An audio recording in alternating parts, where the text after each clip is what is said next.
నమస్తే అండి. నమస్తే. తమిళ నటుడు విజయ్ గారికి, అలానే వాళ్ళ వైఫ్ సంగీత గారు డివోర్స్‌కి సంబంధించిన కేసు మనం చూస్తూనే ఉన్నాం. సంగీత గారు 250,00,00,000 అడిగితే, డిమాండ్ చేస్తే, పిల్లల బాధ్యతలు తీసుకొని, పిల్లల్ని చూసుకొని ఒక 35,00,00,000 ఇస్తానంటూ విజయ్ గారు ఆఫర్ చేశారంట. హ్మ్. ఎంతవరకు అంటే ఎలా చూడాలి దాన్ని? అంటే ఇక్కడ మనం చూడాల్సిందేంటంటే ఈ విడాకులు ఎందుకు? అసలు వాళ్ళ మధ్యలో కలతలేంటి అని చూసేదానికంటే కూడా మనం ఈ కేసుని ఎట్లా చూద్దామంటే ఒక పబ్లిక్ అవేర్‌నెస్ లాగా చూద్దాం ఈ కేసుని. ఇప్పుడు ఏ భార్యకైనా సరే భర్త ఆస్తిలో హక్కు లేదు. లేదు. లేదు. ఎప్పుడొస్తది అంటే అది అతని తల్లిదండ్రుల ద్వారా వారసత్వంగా వచ్చిన ఆస్తి అయినా సరే, అతను సంపాదించిన ఆస్తి అయినా సరే, భార్యకి ఎప్పుడు హక్కు వస్తుందంటే ఆ భర్త వీలునామా రాయకుండా చనిపోతే అప్పుడు ఈమె వాటాదారు అవుతుంది. అంటే లీగల్ హెయిర్ అవుతుంది. మామూలుగా లీగల్ హెయిరే. ఈ ఆస్తికి లీగల్ హెయిర్ కావాలి అంటే గనక అతను రాయకుండా చనిపోవాలి. వీలునామా రాయకుండా చనిపోతేనే భార్యకి హక్కు వస్తుంది. సరే, మరి ఏ విధంగా హక్కు వస్తుంది? భర్త సంపాదన పైన భార్యకి ఏ విధంగా హక్కు వస్తుంది అంటే, వాళ్ళిద్దరూ కలిసి ఉన్నన్ని రోజులు అతను ఆమె పైన ఎఫెక్షన్ తోటో, ఇంట్రెస్ట్ తోటో, అవసరం కొద్దీనో ఆస్తి రాసిస్తే వస్తుంది తప్పితే లేకపోతే రాదు. ఇంకొక సందర్భంలో ఆస్తి వచ్చే అవకాశం ఉంది. అదేంటి అంటే, ఇప్పుడు డివోర్స్కి వెళ్ళారు, విడాకులు తీసుకోవాలి, భరణం కింద ఇస్తారు.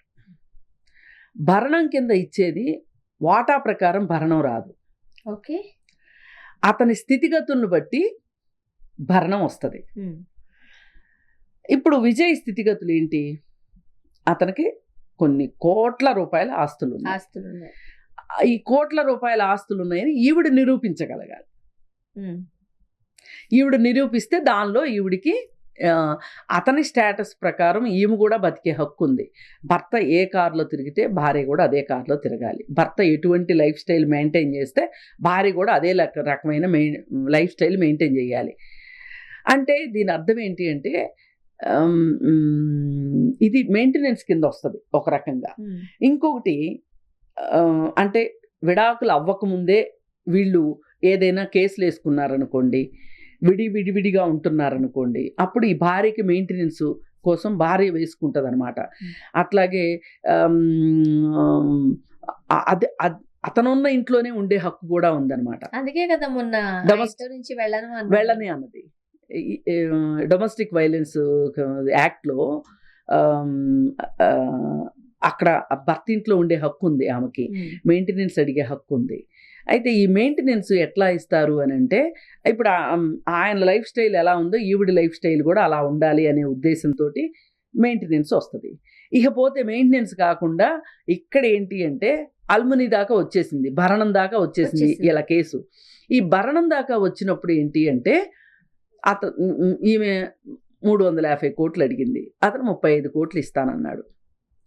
సారీ, ఈమె 250 కోట్లు అడిగింది, ఆయన 35 కోట్లు ఇస్తాను అన్నాడు. బహుశా అతనికి ఒక 1000 కోట్ల ఆస్తి ఉందనుకోండి. 1000 కోట్ల ఆస్తి ఉంది అని చెప్పి ఈమె నమ్మి తలా 250 కోట్లు అని చెప్పి ఈవిడ లెక్కేసుకొని ఈమె లాయర్ ద్వారా ఈమె అడిగి ఉండొచ్చు. అతను ఇప్పుడు నేను పిల్లల కోసం నేనేమి ఇవ్వను, పిల్లల బాధ్యత నాదే, వాళ్ళ బాగోగులు, వాళ్ళ చదువులు, వాళ్ళ మంచి చెడు అంతా నాదే, నేనే చూసుకుంటాను, ఈమె వరకు మాత్రం 35 కోట్లు ఇస్తాను అని చెప్పి విజయ్ అన్నాడు. అయితే వేరే దేశాల్లో చట్టాలు ఎలా ఉన్నాయి ఈ అల్మునీస్ విషయంలో అంటే, భరణాలు విషయంలో ఎలా ఉంది అంటే, స్ట్రైట్ అవే 50-50 ఇచ్చేయాల్సిందే. అందుకే అక్కడ చాలా విడాకులు ఉంటాయి అని ఇక్కడ మనం కూర్చుని మాట్లాడుకుంటాం, కానీ అంత మితిమీరిన విడాకులు ఏమీ ఉండవు. ఎందుకంటే ఒకంత జాగ్రత్తగానే ఉంటారు భర్తల భార్యలతోటి. ఇక్కడ ఇండియాకి వచ్చేసరికి ఏంటి అంటే భార్యలకి భర్త ఆస్తిలో వాటా లేకపోవటం ఒక కారణము, అలాగే అల్మునీస్ ఇది ఈ మెయింటెనెన్స్ ఇచ్చే దగ్గర తొండి వేషాలు వేయటం ఒకటి, మూడోది ఆస్తి ఈ భరణం ఇచ్చే దగ్గర కూడా చాలా నాటకాలు చేసి ఈ కోర్టు కాకపోతే ఆ కోర్టు, ఆ కోర్టు కాకపోతే ఈ కోర్టు అని చెప్పి తిప్పలు పెట్టి భార్యలకి భరణాలు ఇవ్వడానికి ఇక్కడ సరిగా వీళ్ళకి మనస్కరించరు. ఇప్పుడు ఎందుకు అంటే వేరే దేశాల్లో డబ్బు సంపాదించడాన్ని ఒక వాళ్ళ కెపాసిటీ కింద చూస్తారు, వాళ్ళ సామర్థ్యం కింద చూస్తారు. అలాగే ఈ డబ్బు ఎందుకు ఉంది అనుభవించడానికి అన్నట్లు చూస్తారు. మన దేశంలో స్టేటస్ లాగా చూస్తారు. అంటే నా పిల్లలకి నేను ఒక లెగసీ ఇస్తున్నాను అనే దీంట్లో ఈ లెగసీని ఎట్లా ఇస్తారు అంటే డబ్బు రూపంలో ఇస్తారు తండ్రులు. అందుకని వీళ్ళు ఏం ఆలోచిస్తారు అంటే ఇప్పుడు నేను ఆమెకి ఇచ్చేసాను అనుకో, ఆమె ఇంకో పెళ్లి చేసుకుందనుకో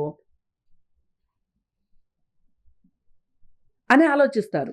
అందుకని ఇక్కడ భరణం ఇవ్వటానికి భారతదేశంలో మగవాళ్ళంత పీనాసి వాళ్ళు ప్రపంచంలో ఎక్కడా లేరు.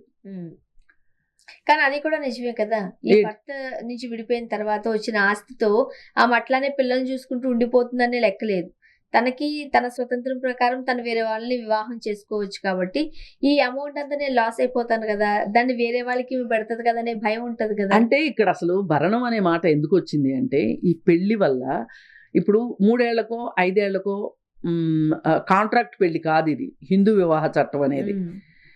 ఈ పెళ్లి ఎట్లాంటి పెళ్లి అంటే ఇక్కడ జీవితాంతం కలిసి ఉంటారు అనేది లాంగ్ టర్మ్ ప్లాన్ ఇది. అసలు అగ్రిమెంటే కాదు హిందూ మ్యారేజ్ యాక్ట్, అది ముస్లిం మ్యారేజ్ యాక్ట్ అది పూర్తిగా అగ్రిమెంట్లా ఉంటుంది. హిందూ మ్యారేజ్ యాక్ట్ అట్లా ఉండదు. అయితే మరి జీవితాంతం ఉంటారు అనుకున్నప్పుడు భార్య కూడా తన శక్తియుక్తులన్నింటినీ, తన శక్తి సామర్థ్యాలన్నింటినీ తన ఇంటి కోసం కంట్రిబ్యూట్ చేస్తుంది. ఈ ఇంటి ఆస్తిని పెంచడానికి కంట్రిబ్యూట్ చేస్తుంది. మరి అలాంటప్పుడు చేసినప్పుడు ఈ పెళ్లి చేసుకున్నందువల్ల ఆమె చాలా ఈ పెళ్లి చేసుకున్న తరువాత ఈ పెళ్లిలో ఉండటం వల్ల హఠాత్తుగా ఆమె వెళ్ళిపోవాలి అని అంటే గనక ఇబ్బంది, మరి ఆమె నష్టపోతున్నట్టే కదా. అందుకు ఆమె కాలానికి ఆమెకి ఇచ్చే డబ్బు అనమాట అది. అంటే మీ ఇద్దరు కలిసి ఉన్న తర్వాత సంపాదించారు డబ్బులు అంటే ఇద్దరు భాగస్వామ్యం ఉంది అని ఇక్కడ లెక్క. అంటే పిల్లలు చిన్నప్పుడు అనుకోండి, మళ్ళీ అక్కడ లెక్కలు మారిపోతాయి. మళ్ళీ లెక్కలు మారిపోతాయి. అసలు ఇవన్నీ అసలు ఈ పెళ్ళి, విడాకులు, ఈ మెయింటెనెన్స్లు, ఇవి ఉన్నాయి కదా భరణాలు, ఇవన్నీ కూడా చాలా చాలా బాధాకరమైన విషయాలు, చాలా సంక్లిష్టమైన విషయాలు కూడా, చాలా కాంప్లెక్సిటీ ఉంటుంది వీటిల్లో. మరి కొన్ని కేసెస్ లో భర్త మోసం చేసి భార్యను వదిలేశారు అనుకోండి, రేపు అన్న రోజు ఆమె ఎట్లా బతుకుతుంది? అదే కదా, అందుకే భరణం అనేది ఉన్నది.